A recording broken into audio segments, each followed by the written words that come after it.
ठाकरे गटाचे राजन विचारे यांना टक्कर देणारा एक सुशिक्षित चेहरा शिवसेना शिंदे गटानं पुढे आणल्याचं समोर आलंय। नवी मुंबई महानगरपालिकेचे माजी आयुक्त विजय नाहटा यांना शिवसेना शिंदे गटाकडून उमेदवारी दिली जाण्याची चर्चा आहे। खुद्द शिवसेना नेते मंत्री दीपक केसरकर यांनी याला दुजोरा दिलाय। शिरूर मतदारसंघात कोल्हे विरुद्ध आढळराव पाटील यांच्यामध्ये चांगलंच शीतयुद्ध पाहायला मिळतंय। आढळराव पाटलांनी कोल्हेंवर टीकास्त्र डागले। शरद पवार यांच्या नावाशिवाय कोल्हेंकडे भांडवल नाही, मात्र शरद पवारांच्या नावानं मतं मागण्याचे दिवस गेले असं म्हणत त्यांनी अमोल कोल्हेंच्या चंदेरी दुनियेची देखील खिल्ली उडवली।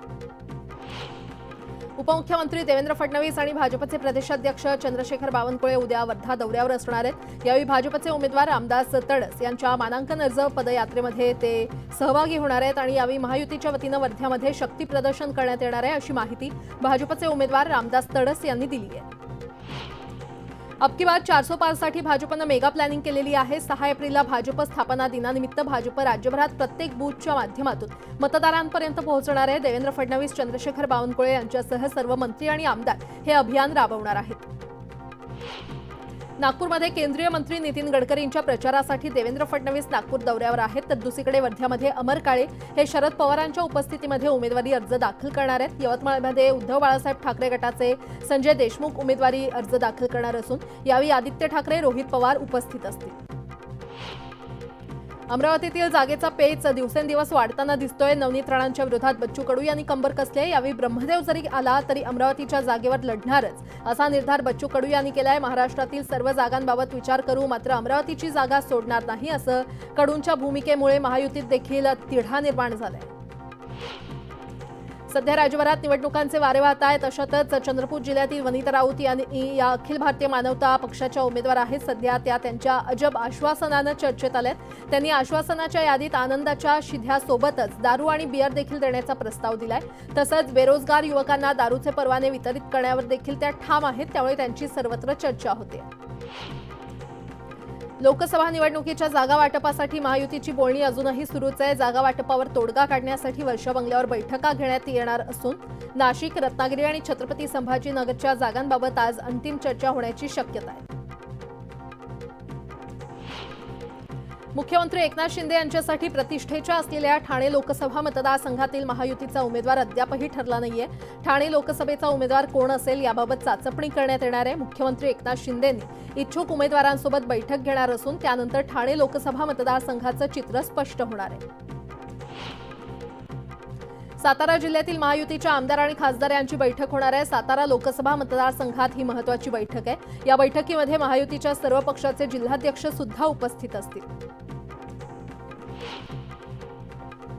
लोकसभा निवडणुकांना आता फक्त 50 दिवस उरलेत, त्यामुळे समोर कोण उमेदवार असेल याचा विचार करण्यापेक्षा आपली 10 वर्षातली कामं जनतेपर्यंत पोहोचवा।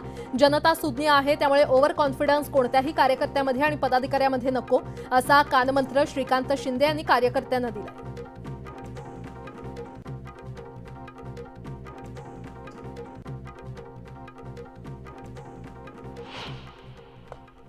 आणि आता थेट नागपुरात जाणार आहोत। भाजपचे उमेदवार नितीन गडकरी यांची प्रचार सभा सुरू आहे। त्यांच्या प्रचाराचा आजचा 4था दिवस आणि गडकरींच्या प्रचारात उपमुख्यमंत्री देवेंद्र फडणवीस देखील दाखल झाले असल्याचं पाहायला मिळतंय।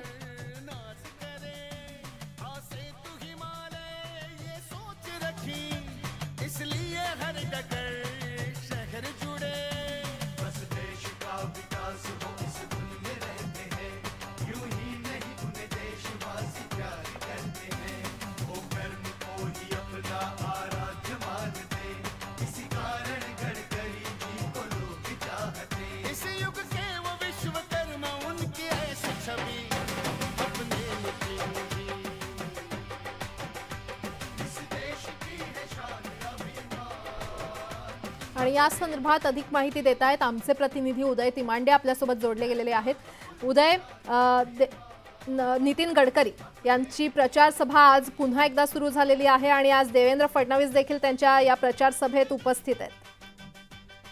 खरं तर नितीन गडकरी यांची गेले 4 दिवस पासून जे आहे ते नागपूर लोकसभा मतदारसंघाच्या अंतर्गत येणाऱ्या विविध विधानसभा क्षेत्रातून जे आहे ते लोकसंवाद यात्रा सुरू आहे आणि आजची जी लोकसंवाद यात्रा असणार आहे ती दक्षिण पश्चिम नागपूर या मतदारसंघातून असणार आहे आणि याच मतदारसंघातून उपमुख्यमंत्री देवेंद्र फडणवीस जे आहेत ते प्रतिनिधित्व करतात। आपण या आधी पण पाहिलं होतं की ज्या ज्या मतदारसंघातून नितीन गडकरी यांची लोकसंवाद यात्रा जात होती तिथले आमदार जे आहेत ते त्यांच्यासोबत त्यांच्या प्रचार रथात उपस्थित राहत होते आणि आज देखील ही दक्षिण पश्चिम मधून यात्रा जात आहे। त्यामुळे इथले स्थानिक आमदार म्हणून देवेंद्र फडणवीस त्यांच्या सोबत त्यांच्या रथामध्ये उपस्थित आहेत आणि कार्यकर्त्यांचा एक चांगला प्रतिसाद जो आहे तो या नितीन गडकरी यांच्या लोकसंवाद यात्रेला मिळत आहे। काल आपण पाहिलं होतं की 11 JCBंनी पुष्पवृष्टी करत नितीन गडकरी यांचं स्वागत केलं होतं आणि आज देखील मोठं नियोजन कार्यकर्त्यांकडून केलं जात आहे। प्रचाराला आता अवघे 15 दिवस शिल्लक आहे, त्यामुळे पूर्ण नागपूर लोकसभा क्षेत्र पिंजून काढण्यावर जो आहे तो उमेदवारांचा भर असणार आहे आणि त्याच पार्श्वभूमीवर लोकसंवाद यात्रा काढून जे आहे ते अधिकाधिक मतदारांपर्यंत पोहोचण्याचा या निमित्तानं प्रयत्न केला जातोय आणि यामध्ये नितीन गडकरी आणि भाजपने जे आहे ते आघाडी घेतल्याचं चित्र नागपूरमध्ये पाहायला मिळतं। बरं उदय, धन्यवाद या माहितीसाठी। तर नागपूरमधून गडकरींची ही लोकसंवाद यात्रा सध्या पुन्हा एकदा सुरू झालेली आहे। उपमुख्यमंत्री देवेंद्र फडणवीस हे देखील या यात्रेत सहभागी झाले, त्यांचा प्रचार करण्यासाठी गडकरींसोबत उपस्थित असल्याचं पाहायला मिळतंय। उमेदवारी जाहीर होताच नितीन गडकरी यांनी प्रचाराचा धडाका सुरू केलेला आहे आणि त्याचाच आजचा चौथा दिवस। नागपूरमधून गडकरींची ही लोकसंवाद यात्रा पुन्हा एकदा आज सुरू झालेली आहे। आजच्या दिवशी उपमुख्यमंत्री देवेंद्र फडणवीस हे देखील त्यांचा प्रचार करण्यासाठी दाखल झाले।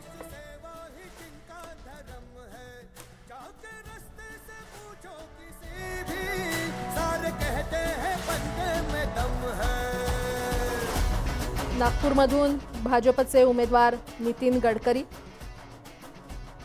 यांना उमेदवारी जाहीर होताच त्यांनी प्रचाराचा धडाका सुरू केलेला आहे आणि आजच्या दिवशी त्यांच्या प्रचारामध्ये उपमुख्यमंत्री देवेंद्र फडणवीस हे देखील उपस्थित आहेत। मोठ्या संख्येने भाजपचे कार्यकर्ते आणि पदाधिकारी देखील उपस्थित आहेत। नागरिकांचा देखील चांगला प्रतिसाद त्यांच्या या यात्रेला मिळत असल्याचं पाहायला मिळतंय।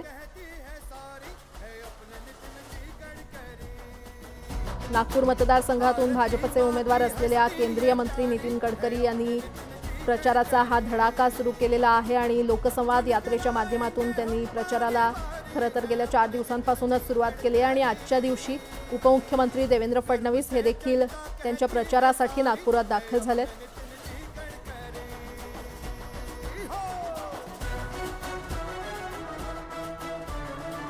देशभर आपल्या विकासामुळे वेगळी छाप निर्माण करणारे केंद्रीय मंत्री आणि विद्यमान खासदार नितीन गडकरी सलग तिसऱ्यांदा लोकसभा निवडणुकीच्या रिंगणात उतरलेले आहेत आणि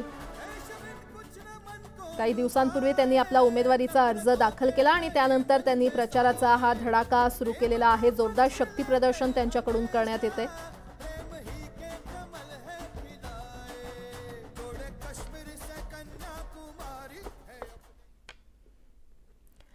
आणि आता पुन्हा एकदा बातम्या पाहूयात वेगवान स्वरूपात। धाराशिवमध्ये लोकसभा निवडणुकीमध्ये बँकेच्या वाहनांचा गैरवापर होऊ नये यासाठी एका बँकेतून दुसऱ्या बँकेमध्ये किंवा ATM मध्ये पैसे नेणाऱ्या वाहनाला GPS सिस्टम आणि QR कोड बसवण्याची सक्ती करण्यात आली आहे। यासाठी जिल्ह्यातील बँक पतसंस्था आणि व्यापाऱ्यांनी QR कोडसाठी ऑनलाईन नोंद केल्याची माहिती उपजिल्हा निवडणूक अधिकाऱ्यांनी दिली आहे।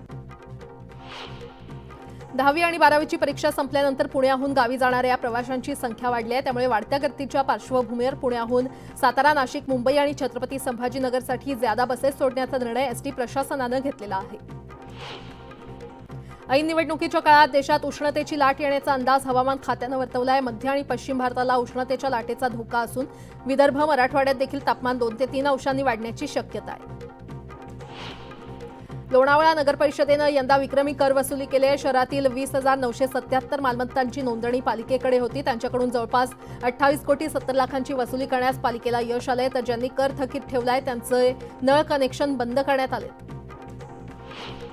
जामखेड शहरातून जाणाऱ्या महामार्गाचं काम गेल्या 15 महिन्यांपासून सुरू आहे, मात्र आतापर्यंत केवळ 25% काम पूर्ण झाले आणि त्यामुळे अर्धवट कामांमुळे नागरिक त्रस्त झालेले आहेत। ठेकेदाराच्या मनमानी कारभारामुळे कधी काम सुरू असतं तर कधी बंद असतं, त्यामुळे हे काम लवकरात लवकर करावं अशी मागणी नागरिकांकडून करण्यात येते। हिंगोलीच्या सेनगाव तालुक्यातील ब्राह्मणवाडा ते सौना येथे जाणाऱ्या रस्त्याची खड्ड्यांमुळे चाळण झाली आहे। मागील 3 ते 4 वर्षांपासून रस्त्यावरील संपूर्ण खडी उखडली आहे। रस्त्यावर मोठमोठे खड्डे पडले आहेत आणि त्यामुळे वारंवार मागणी करून आंदोलन करून नागरिक देखील हैराण झाले। खंडेरायाच्या जेजुरी नगरीत पाण्याचा प्रश्न आता ऐरणीवर आलाय। मागील 10 दिवसांपासून जेजुरीकरांना पाणी नसल्याने नागरिक संतप्त झालेत। 7 दिवसांच्या आत पाण्याचा प्रश्न सोडवा, अन्यथा येणाऱ्या लोकसभा निवडणुकांमध्ये मतदानावर बहिष्कार टाकू असा इशारा जेजुरीकरांनी दिलाय। रत्नागिरीच्या 5 पंढरी गावातील मुख्य रस्त्याच्या कामामुळे गेले 2 महिने एसटी वाहतूक बंद आहे। त्यामुळे ग्रामस्थांचे हाल होत आहेत। रस्त्याचं काम लवकर पूर्ण करून एसटी वाहतूक सुरू करावी अशी मागणी ग्रामस्थांनी केली आहे।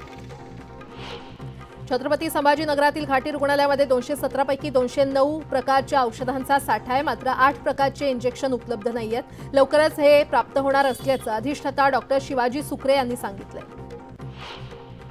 रत्नागिरी जिल्ह्यातील पारंपरिक कुटुंबर बंदराची दुरवस्था झाली आहे। खाडी आणि समुद्राच्या मुखाशाचं गाळ साचल्यानं मासेमारी करून आलेल्या बोटी बाहेर काढण्यासाठी मच्छीमारांना कसरत करावी लागते।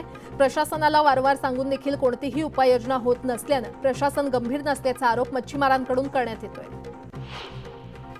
नवी मुंबईतील एपीएमसी बाजारात पिवळ्या कलिंगडाची आवक वाढली आहे। आरोग्याला उत्तम आणि चवीला गोड असल्यानं या कलिंगडाची मागणी वाढते। लाल कलिंगडाच्या तुलनेत पिवळ्या कलिंगडाची किंमत दुप्पट आहे।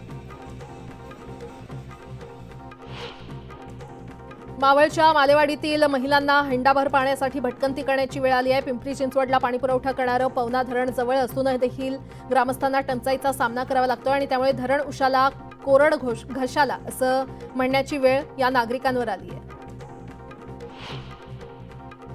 छत्रपती संभाजीनगरात गुंडांकडून दहशत माजवण्याचा प्रयत्न सुरू आहे। शहरातील मावा चौकात एकाच्या हातात पिस्तूल होतं तर दुसऱ्याच्या हातात चाकू होता। हा सर्व प्रकार सीसीटीव्ही कॅमेऱ्यात कैद झालाय। या घटनेमुळे परिसरात खळबळ उडाली आहे। आंबेगाव तालुक्यातील पिंपळगावमध्ये एका ट्रकमधील डिझेल चोरी करतानाचा प्रकार सीसीटीव्ही कॅमेऱ्यात कैद झालाय। त्यानुसार चोरी करणाऱ्या आरोपींचा पोलिसांकडून शोध सुरू आहे। वर्ध्यामध्ये बनावट व्हिडिओ प्रसारित केल्याबद्दल महाराष्ट्र प्रदेश काँग्रेसच्या एक्स खात्याच्या ॲडमिनवर गुन्हा दाखल करण्यात आलेला आहे। भाजपचे उमेदवार रामदास तडस यांनी या प्रकरणी तक्रार केली आहे। सांगलीमध्ये ऊसतोड मजूर घेऊन जाणाऱ्या ट्रॅक्टरचा अपघात झालाय। ट्रॅक्टरला मागून धडक दिल्यानं हा अपघात झाल्याची माहिती समोर येते। या अपघातात 4घांचा जागीच मृत्यू झालाय। त्यात 2 महिलांसह 2 लहान मुलांचा देखील समावेश आहे तर 12 जण गंभीर जखमी आहेत। जखमींवर रुग्णालयामध्ये उपचार सुरू आहेत। धावत्या कारनं अचानक पेट घेतल्याची घटना यवतमाळच्या करळगाव घाटात घडलेली आहे। या आगीमध्ये कार पूर्णपणे जळून खाक झाली आहे। कार चालकाच्या प्रसंगावधानतेमुळे सुदैवानं जीवितहानी झाली नाही।